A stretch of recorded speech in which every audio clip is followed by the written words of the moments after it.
El indio Bronce y Tacuara, gritando su libertad.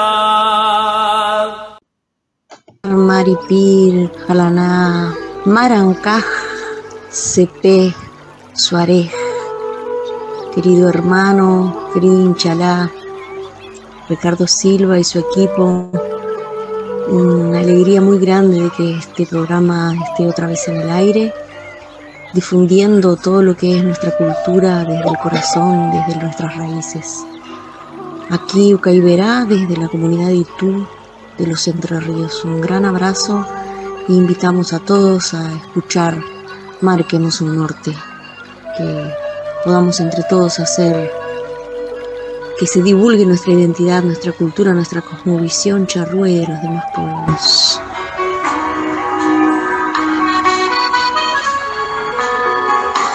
Indio charrúa, no te doblaron. Les habla Daniel Marzorati, descendiente de mucha mezcla, pero por su lugar de nacimiento, Chaná y Charrúa, pertenezco a dos comunidades, una Tacuabé Chasquillendau y la otra Xisipalegú y Pernebucó, donde nos juntamos un montón de hermanos. Con alegría quiero saludar a un hermano que vuelve, que trae su Marquemos un Norte otra vez y que me alegra mucho su vuelta. Los invito a escuchar Marquemos un Norte. Mi nombre es Emilio Santiago, maestro. Tenemos una radio en la Escuela Normal Bilingüe Intercultural de Oaxaca. Correr, Patagonia, Argentina. Me llamo Ángeles Pascual, vengo del estado de Hidalgo, de la radio comunitaria cultural en el Valle del Mezquital, en San Ildefonso. Están cordialmente invitados a que escuchen Marquemos un Norte. Mi nombre es José Joaquín Tombé, soy el gobernador del resguardo indígena Amisac de San Antonio, municipio de Morales, departamento del Cauca, Colombia. Y pues estamos haciendo la invitación para que sigamos escuchando Marquemos un Norte. Hola, soy Oscar Gómez de Uramba TV, porque no todo está dicho, y están cordialmente invitados a que escuchen Marquemos un Norte. Jeremías Tunubalá, del pueblo ancestral Misac, departamento del Cauca, Colombia. Mayelan, Marquemos el Norte, a todos los oyentes que están escuchando y amplificando esta importante medida de comunicación. Desde el sur, les invitamos a seguir escuchando Marquemos un Norte.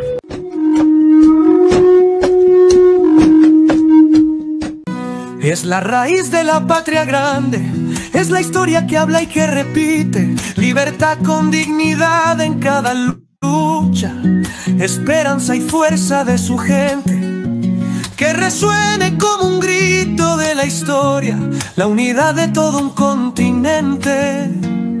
La Pampa, el Mato Grosso, la Amazonas y sus ríos que suben la pendiente. José Artigas, San Martín, Simón Bolívar, Miguel Hidalgo, Lautaro Zapica, José Martí Yegro, Zumbi, Juana Zurduy, junto a sus pueblos por la libertad.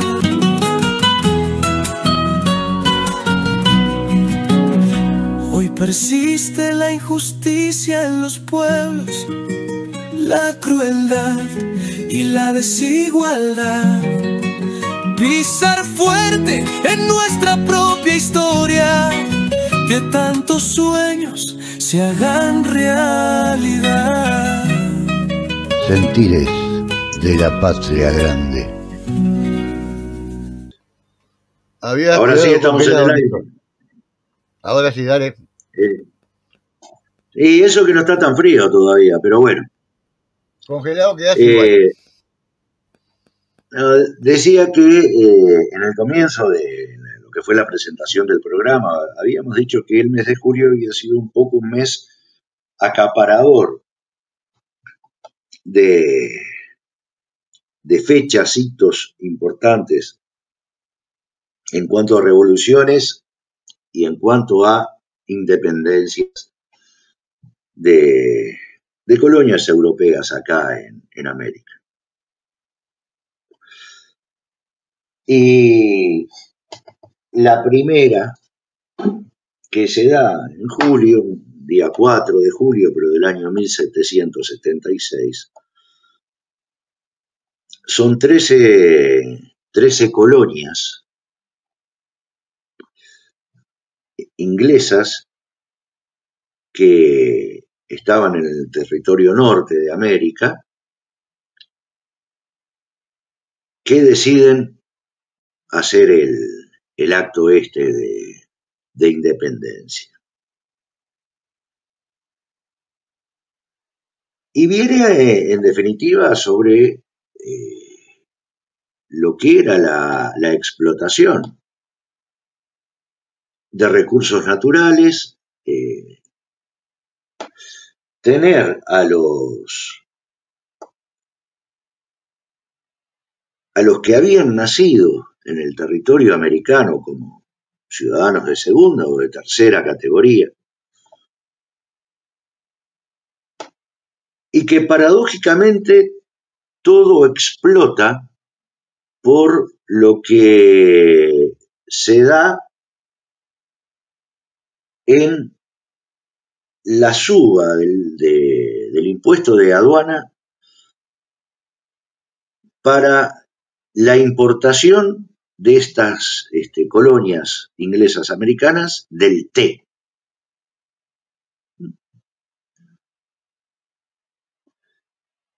Que me hace recordar un poco también a lo que sucedió en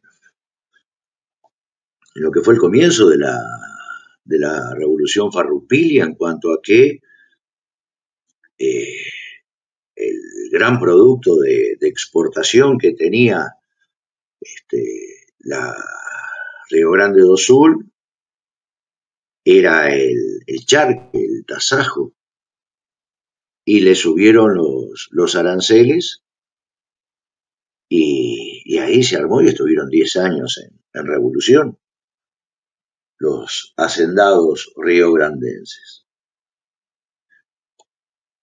Que ellos no vestían harapos, los farrapos. O sea, los farrapos eran lo que combatían, eran sus peones, eran los indígenas, en algún tiempo los charrúas que los acompañaron. Pero los estancieros no vestían farrapos, harapos. Y se da una cosa muy interesante, ¿no? Con esto de la suba del impuesto. O sea, estaban los barcos anclados en la bahía con el té para descargar y se hace una maniobra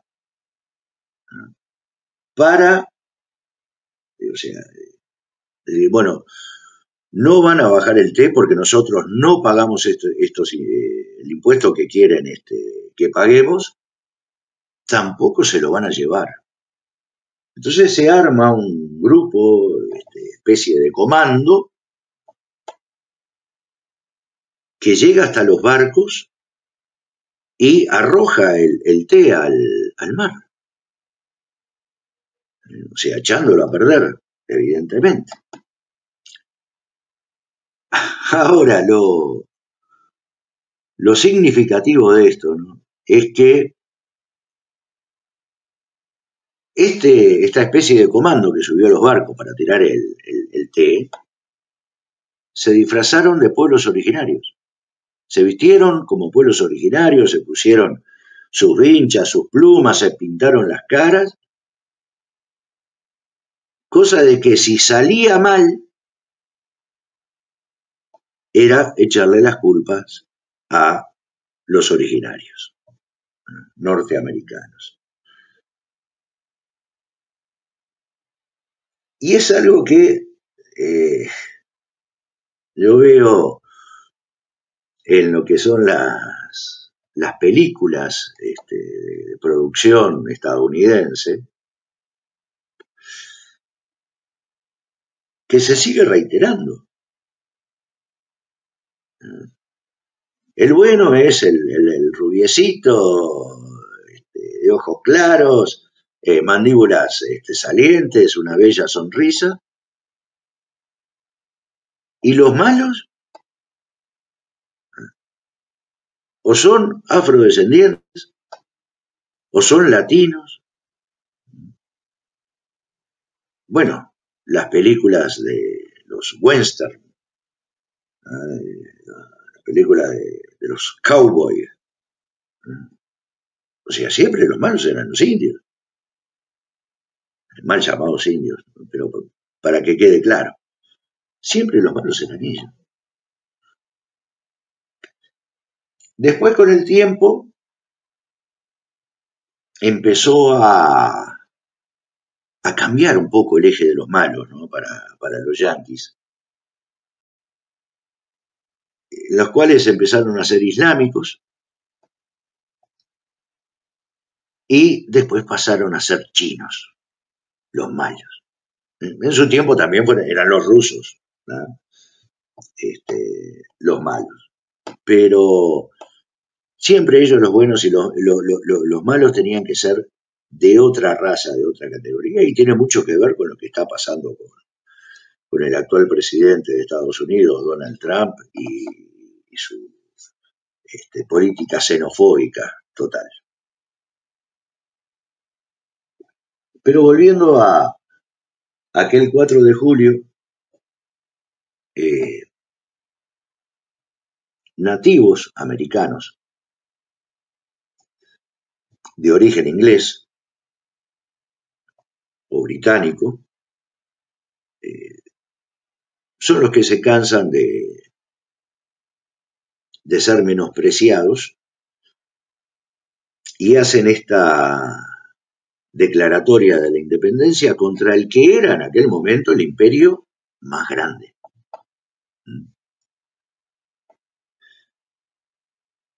El Reino Unido. Y se da la paradoja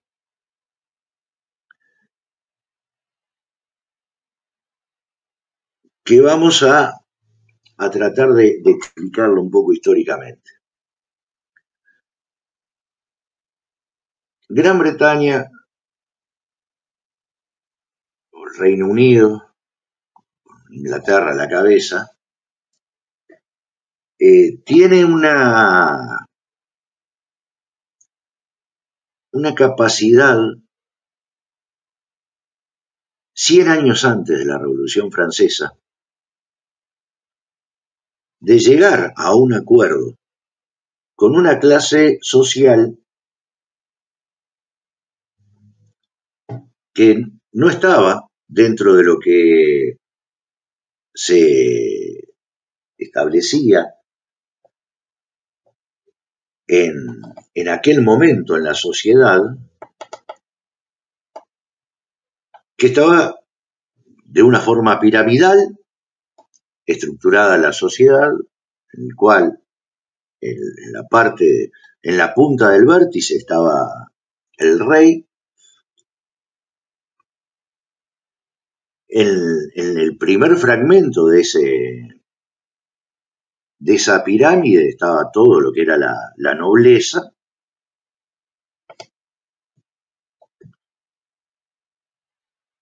Después venían los militares. Después venía la curia, o sea, los religiosos. Y después venía el pueblo, el bajo pueblo. O sea, a todos aquellos que servían a esos 3 estamentos superiores: religiosos, militares y nobleza. Pero ¿qué es lo que sucedió? O sea, esa estructura que tenía que ver mucho con la parte de la Edad Media, mucho herencia de lo feudal, se encuentra con un grupo de personas que no pertenecían a estos estamentos privilegiados, pero que empezaron a tener muchísimo dinero.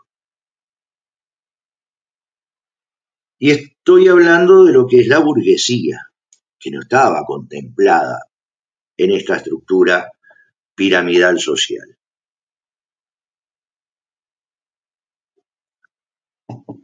Y los burgueses empiezan a reclamar y a tener un espacio político, a tener un ámbito en el cual además pudieran manifestarse. Pero como no pertenecían a la nobleza, no tenían la cuestión de las cortes. Y bueno, Inglaterra ve con avidez de cómo poder asociarse con esta gente, con los burgueses, y les da un espacio político. Y empiezan, además de otorgarles un espacio político, a ser socios, el Estado y los burgueses, haciendo emprendimientos en forma conjunta.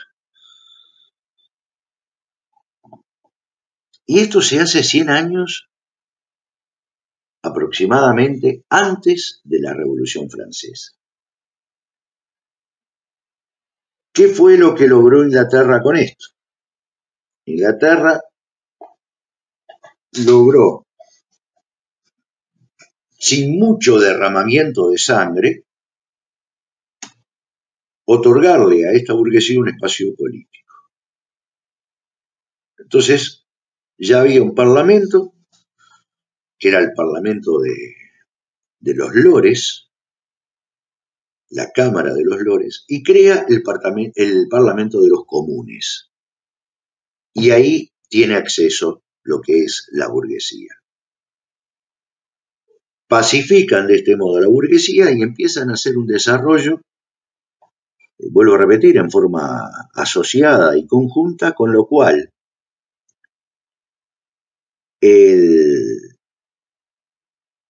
empieza a manifestarse un cambio en la forma de producción que termina en lo que fue la Revolución Industrial.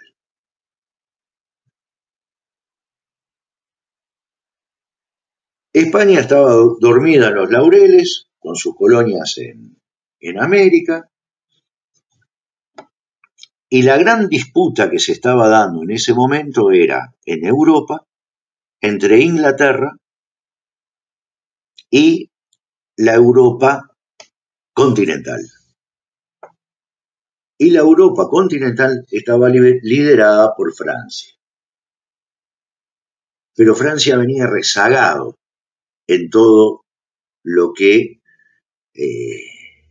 era el proceso de pasar del artesanato a la fabricación. Por eso Francia ayuda a las colonias inglesas a liberarse de Inglaterra para tratar de debilitar a Inglaterra. Y llevó ejércitos. Y les dio armamento y les dio dinero.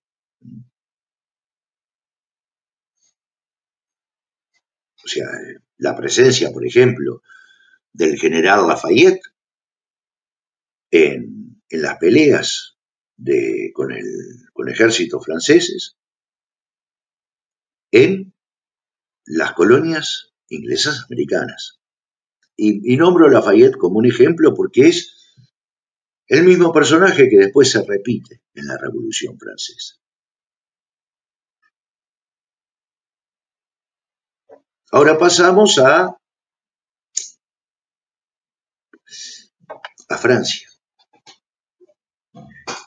Y se da la situación de un 14 de julio con una simbólica toma de la Bastilla, que era un castillo que estaba destinado como cárcel, fundamentalmente para presos políticos, o sea, personas que estaban en contra del régimen. ¿Qué fue lo que sucedió en Francia? Y bueno, en Francia sucedió de que también la burguesía francesa estaba reclamando su lugar, pero con un rey como Luis XVI, que trató de ser contemplativo en algunos casos, pero no muy inteligente como para poder desarrollar esto. Y se creó, para darle espacio a esta burguesía, o sea, las Cortes Generales, los Estados Generales, en el cual los conservadores se ubicaban en la tribuna del lado derecho, había un pasillo central que los separaba, y aquellos más revolucionarios se sentaban del lado izquierdo, en la tribuna izquierda de este salón. Y de ahí viene el término derecha e izquierda, ¿no?, de esos estados generales franceses previos a la Revolución Francesa.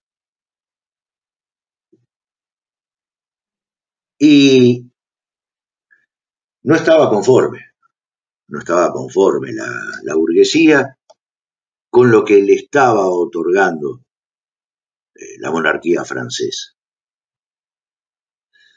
De ahí que viene y estalla un 14 de julio, con esta toma simbólica de lo que fue la Bastilla, la Revolución Francesa.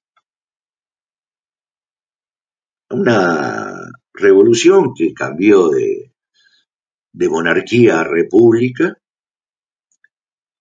marcando todo una gran diferencia con aquella Europa que era netamente monárquica y absolutista. El absolutismo en Francia, marcado con una frase de Luis XIV, el Estado soy yo, l'État c'est moi. Y todo pasaba por lo que era el rey.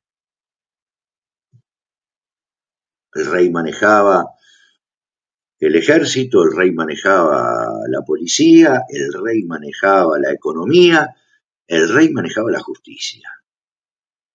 El rey era el que dictaba las leyes. O sea, lo que hoy conocemos como la parte tripartita de poderes, la división de poderes en el Estado, o sea, el poder ejecutivo, el poder legislativo y el poder judicial, estaba todo concentrado en una sola persona. Y la burguesía estalla de un modo violento, cosa que, como decíamos, Inglaterra había evitado antes, unos 100 años antes, o sea, con muy poca violencia. Pero en Francia se da con muchísima violencia. Y esta república pasa por distintas fases y distintas etapas,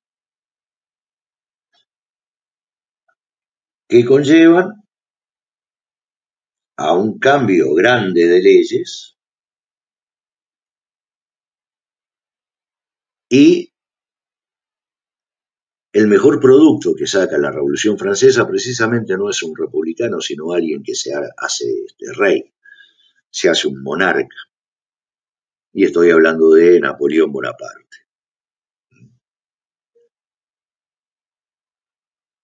Pero se empieza a difundir una ideología, no siempre aplicada, pero muy bonita en el papel, que fue la Declaración de Derechos del Hombre y del Ciudadano. Perdón.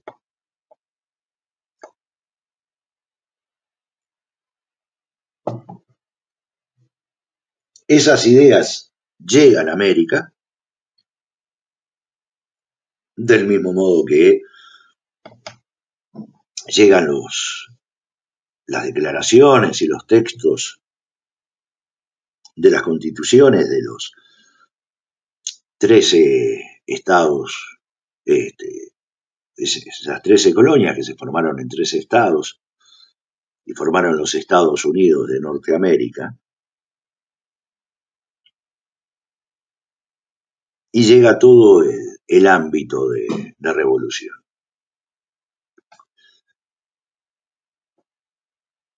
Y bueno, precisamente al Río de la Plata tratan de llegar los ingleses para sacarle colonias a España que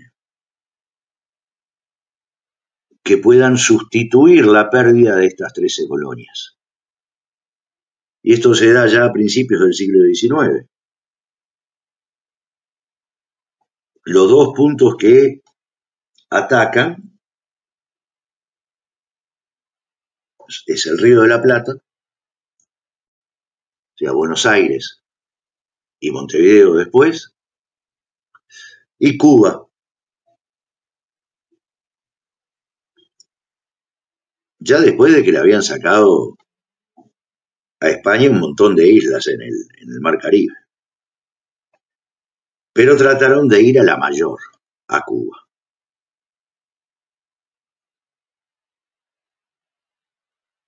Y el Río de la Plata, bueno, la llave de entrada al centro de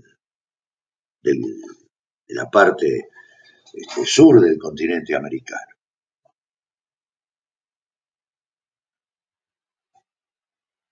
Y esto, bueno, llevó a que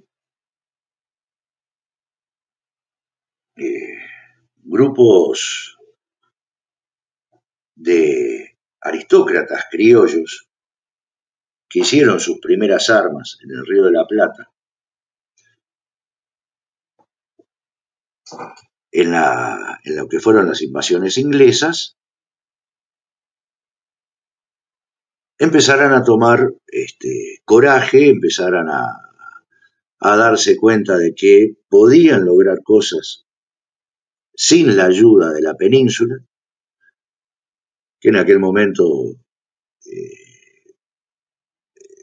estaba en una gran crisis España, y siendo invadida después de la última invasión inglesa en 1807, en 1808 es invadida por Napoleón, que lleva lo que fue el primer movimiento juntista y después el segundo de 1810, que ya lo explicamos en programas anteriores.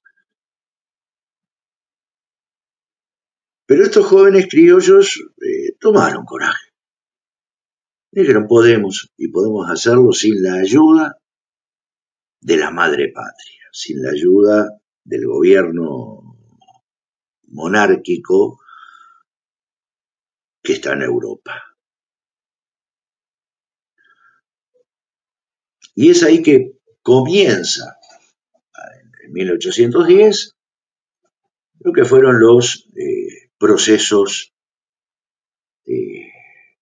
revolucionarios, que vuelvo a repetir, mayoritariamente fueron cabildazos, golpes de Estado que los criollos les dieron a los peninsulares, jurándole siempre fidelidad a Fernando VII, y no hablaban de independencia, al menos acá en el Río de la Plata. Recién el que nombra y solicita la independencia para el Río de la Plata es, en 1813, Artigas, en sus instrucciones a lo que eran las instrucciones para los diputados que iban a ir a la Asamblea Constituyente y que se les negó la entrada, el ingreso a la misma asamblea. Y ya había situaciones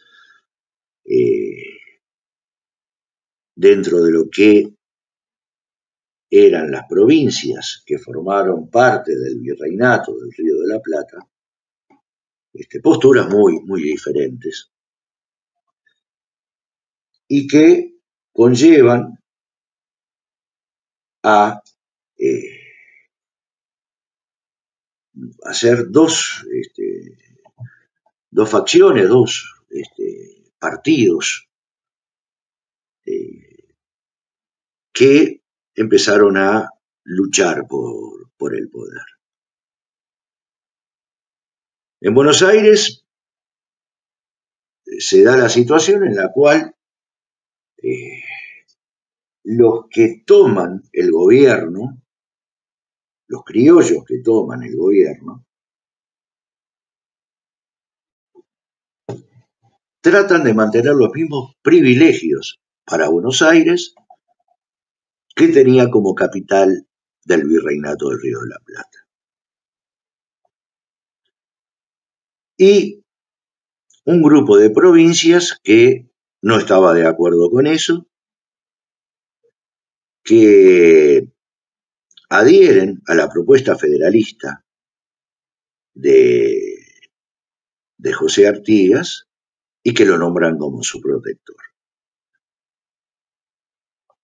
Y bueno, es en 1815 que en el arroyo de la China, lo que hoy es Concepción del Uruguay, en Entre Ríos,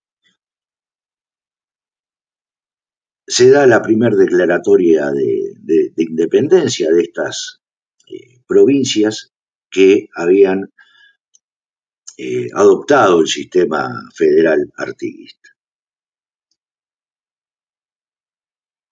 Que fue antes, un año antes, del 9 de julio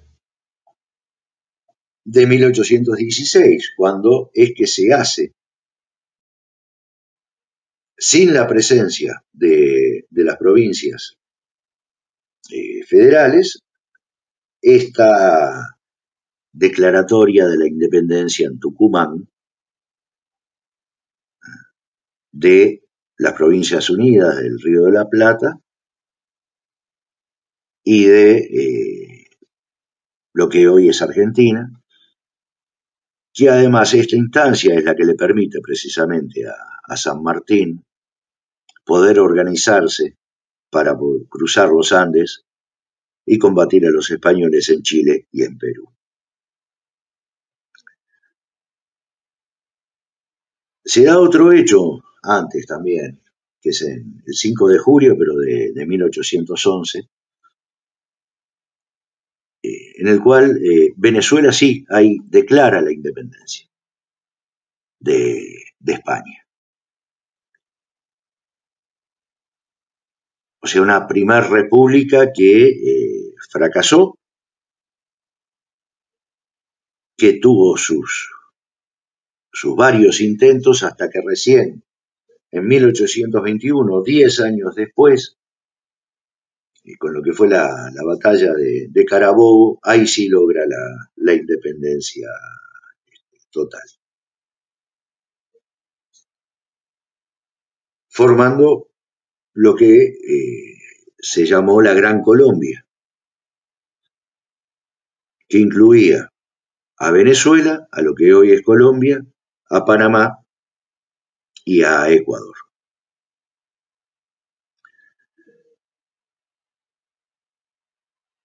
Y bueno,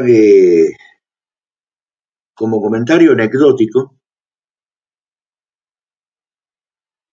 en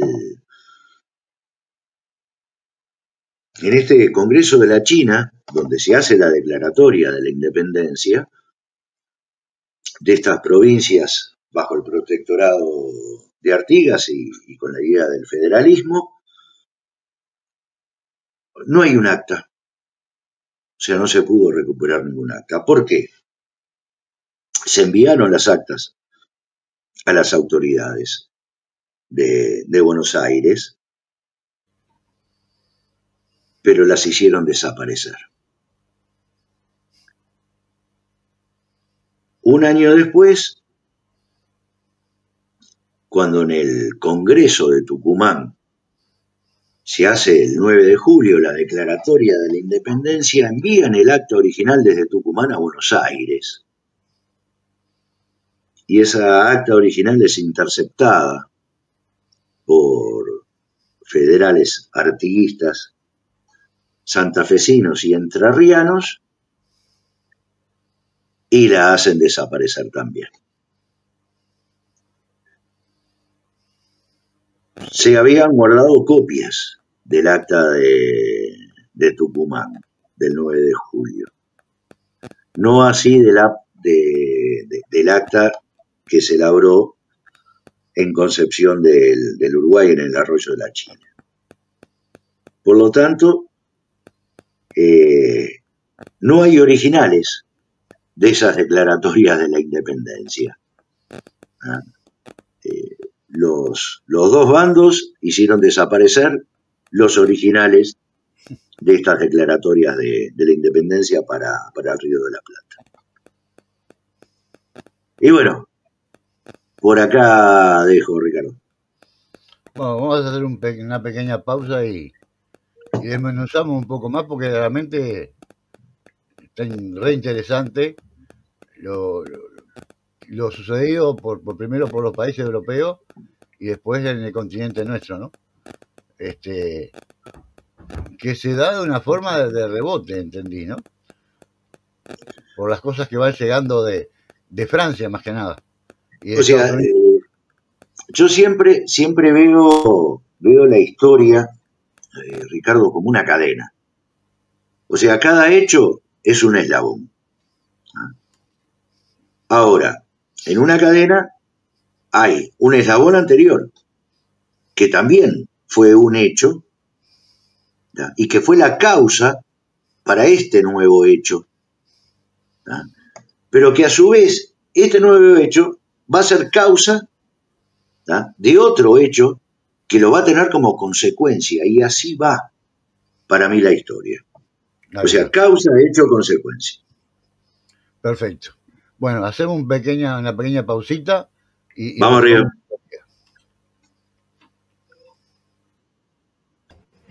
A todas y todos, mi nombre es Estela Vidal, del grupo Inambisequer, que desde hace años venimos haciendo un trabajo de recuperación de nuestra propia cultura charrúa, de recuperación y transmisión.